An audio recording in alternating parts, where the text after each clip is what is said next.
साथियों नमस्कार। आज गोरखपुर के इस दीवानी कचहरी में अध्यक्ष पद, उपाध्यक्ष, मंत्री पद हेतु लगातार चुनाव की प्रक्रिया चल रही है और यह प्रक्रिया लगातार प्रतिवर्ष संपन्न होती है। यह प्रक्रिया क्या है जानने और समझने की कोशिश करते हैं।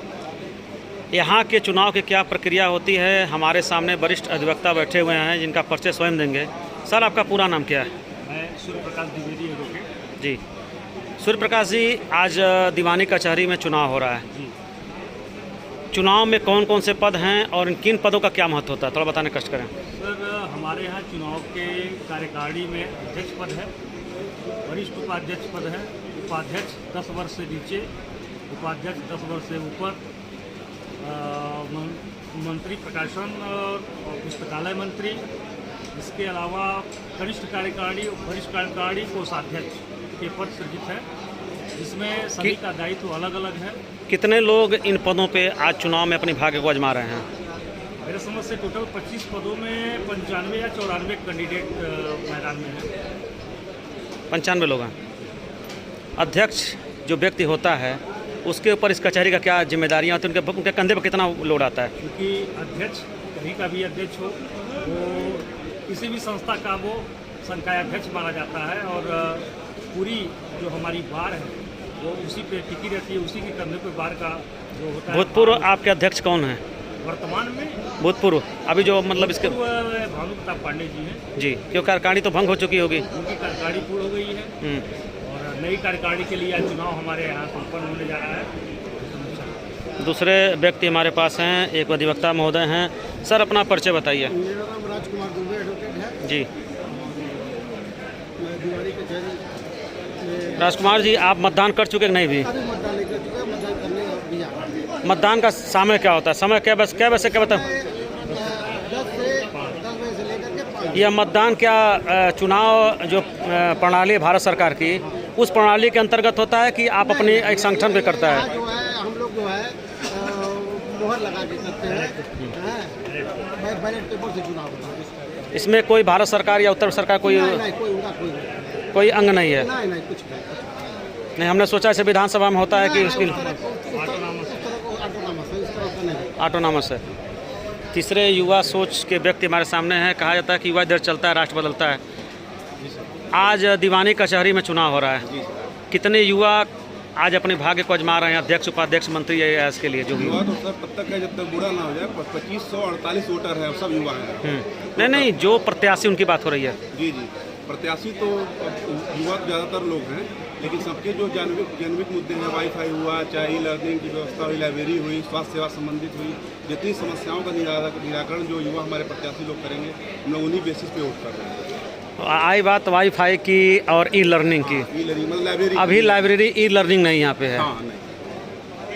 किन लोगों ने, अधिकांशतः लोगों ने ई लर्निंग की बात किया कि कुछ उमापति उपाध्याय अध्यक्ष प्रत्याशी और सत्येंद्र मल, ये 2 प्रत्याशी ऐसे हैं जिन्होंने पुरजोर तरीके से युवाओं की बात रखी है। उमापति उपाध्याय अध्यक्ष प्रत्याशी हैं और सत्येंद्र मल जो वरिष्ठ उपाध्यक्ष हैं, उन्होंने अपनी बात पुरजोर तरीके रखी है और संभावना यही है कि आने वाले समय में अगर अधिवक्ता ज़्यादातर लोग उन्हीं को वोट करते हैं। आजकल नेट बहुत सस्ते दरों पर मिल रहा है, 2 GB। जी। क्या जो अधिवक्ता है वो अपने घरों पे ई लर्निंग नहीं कर पाएगा? नहीं, बात ये कोर्ट कचहरी की बात है सर। जैसे बात होती है पासवर्ड की, वाईफाई की व्यवस्थाएं हो जाए, सारी चीज़ें हो जाएं, तो बहुत सारी चीज़ें सुगम तरीके से हो जाएंगी। मैं वकीलों की बात कर रहा हूँ। अरे अधिवक्ता तो जो है ही है, लेकिन जो वकील लोग हैं, जो भी कुछ प्रिंट आउट निकालना हो गया, तमाम चीज़ें हो गई, उससे सुविधाएँ हैं। जितना कार्यप्रणाली जो है अधिक से अधिक होगा और हमारे आने वाले समय में हमारा यानी गोरखपुर कचहरी का डिजिटलीकरण होगा। हाँ, और आने वाले समय में गोरखपुर कचहरी को हमको पूरी तरह से ई लर्निंग बना के पूरा पेपरलेस बना देना है। माननीय मुख्यमंत्री जिस जिले के हैं, तो हमारा तो आपके माध्यम से यही निवेदन होगा कि आने वाले समय में गोरखपुर कचहरी भारत का पहला पेपरलेस कचहरी बने।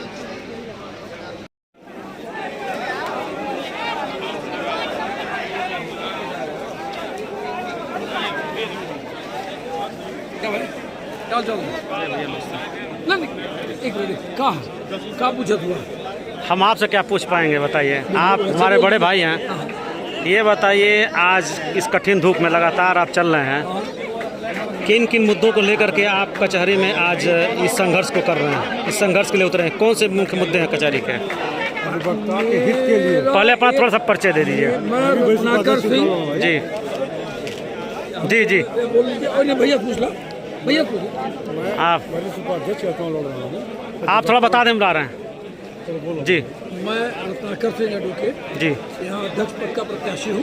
जी मेरा सिर्फ एकमात्र उद्देश्य है कि बार में जो संविधान को दरकिनार करके सारी कार्रवाई की जा रही है, मैं संविधान के शासन को लागू करना चाहता हूँ। जी। मैं युवा अधिवक्ताओं से लेकर बुजुर्ग अधिवक्ताओं के मान सम्मान और महिला अधिवक्ताओं की अस्मिता की लड़ाई लड़ना चाहता हूँ। और मैं चाहता हूँ कि एक बार जो कि कई दशकों में नहीं हो रहा है कि समय से चुनाव हो, मैं इस बार 365 दिन का चुनाव चाहता हूं। और मैंने इसके लिए नोटरी एफिडेविट भी लगाया है कि अगर मैं निर्वाचित होता हूं और मैं 365 दिन में चुनाव नहीं करा पाता हूं तो मेरा चुनाव स्वतः निरस्त कर दिया जाए।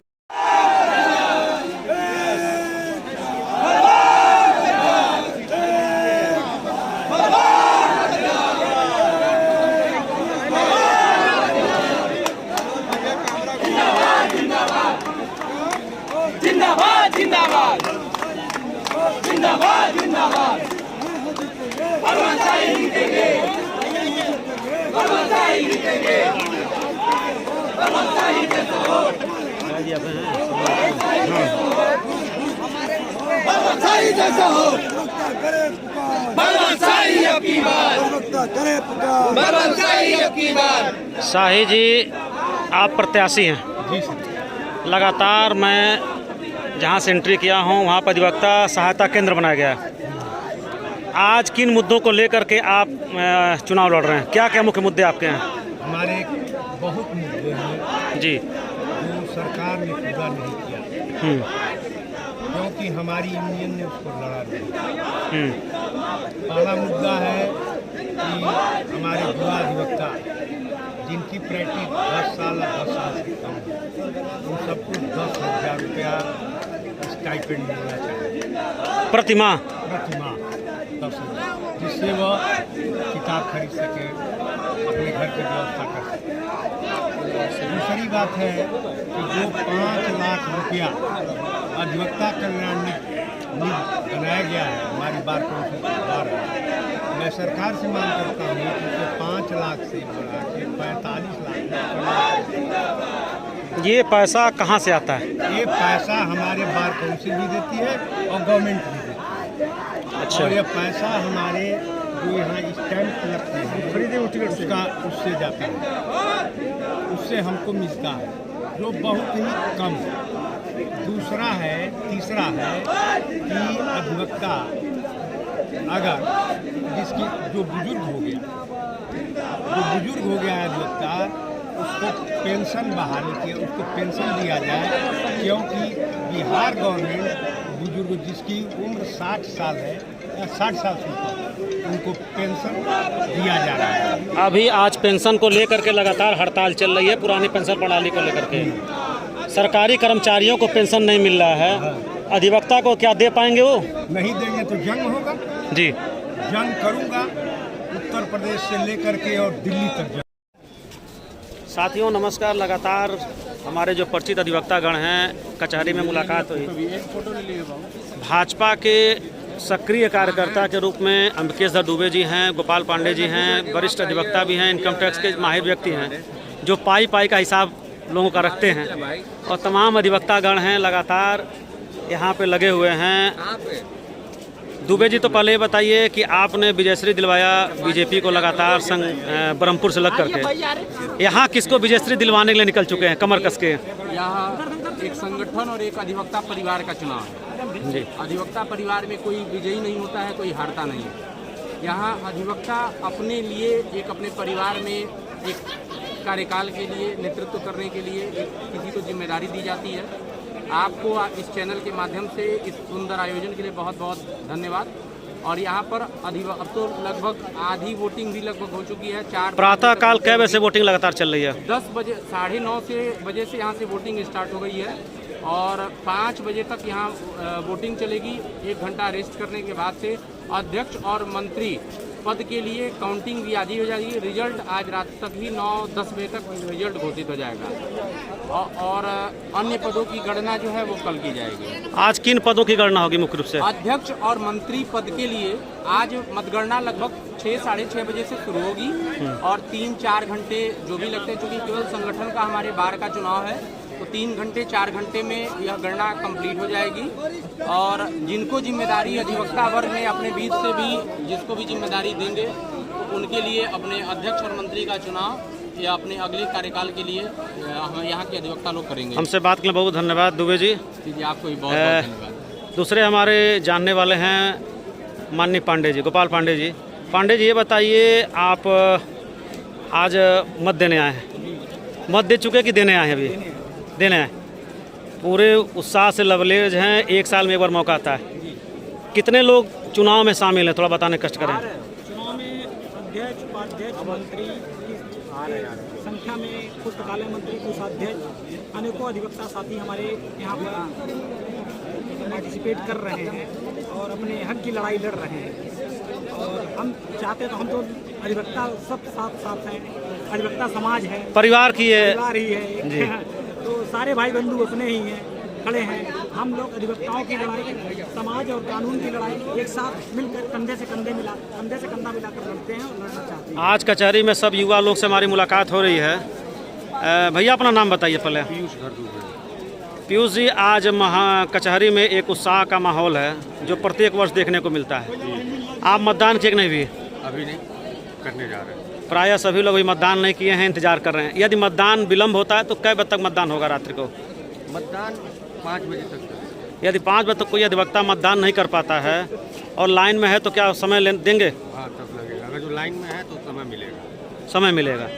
चलिए बहुत धन्यवाद, आप लोग युवा जोश के व्यक्ति हैं। दूसरे अधिवक्ता हमारे पास हैं, अपना परिचय बताएं सर। कुमार मिश्रा जी, मतदान किए कि नहीं? भी हो गया, मतदान हो गया। मतदान हो गया।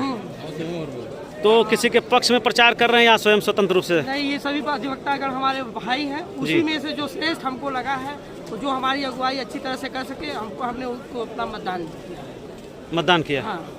धन्यवाद। साथियों, मैं दिखाने की कोशिश कर रहा हूँ कि यहाँ पे कचहरी में लगातार मैं दिखाने की कोशिश कर रहा हूँ मंत्री, अध्यक्ष पद, उपाध्यक्ष पद और जो भी लोग हैं लगातार ये हैंडबिल्स यहाँ बिखरे पड़े हैं और किसी प्रकार से कचहरी में छुट्टी नहीं है। लगातार किसी कार्य को बाधित नहीं किया गया। सबसे बड़ी बात है, सब कार्यक्रम संपूर्ण रूप से चल रहा है।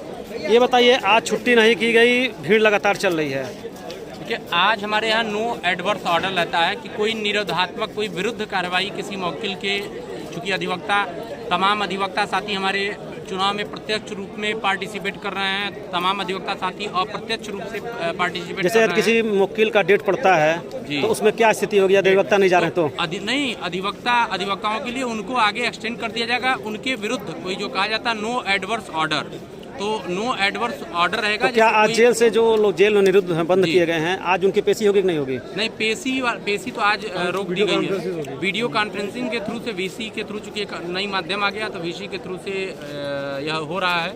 और आज पेशी नहीं, किसी भी केस में कि जैसे किसी में एनबीडब्ल्यू या बीडब्ल्यू या इस प्रकार से कोई जो निगेटिव है, निरोधात्मक कार्रवाई, थोड़ा अधिवक्ता भाषा से हट करके एनबीडब्ल्यू और बीडब्ल्यू आपने कहा है, क्या इसका फुल फॉर्म बता दें क्योंकि अधिकांश लोग नहीं जानते होंगे। देखिए, एनबीडब्ल्यू का मतलब होता है नॉन बेलेबल वारंट जी। बीडब्ल्यू का फुल फॉर्म होता है बेलेबल वारंट जी। एनबीडब्ल्यू में होता है कि जिसमें बीडब्ल्यू में एक धनराशि तय की जाती है 10,000 20,000, उसमें उतने का मुचलका, व्यक्तिगत मुचलका या उतने की जमानत दे करके यदि पुलिस जाती है गिरफ्तार करने तो वह व्यक्ति को वहीं तत्काल जमानत दे दी जाती है। आज कौन सा छूट है?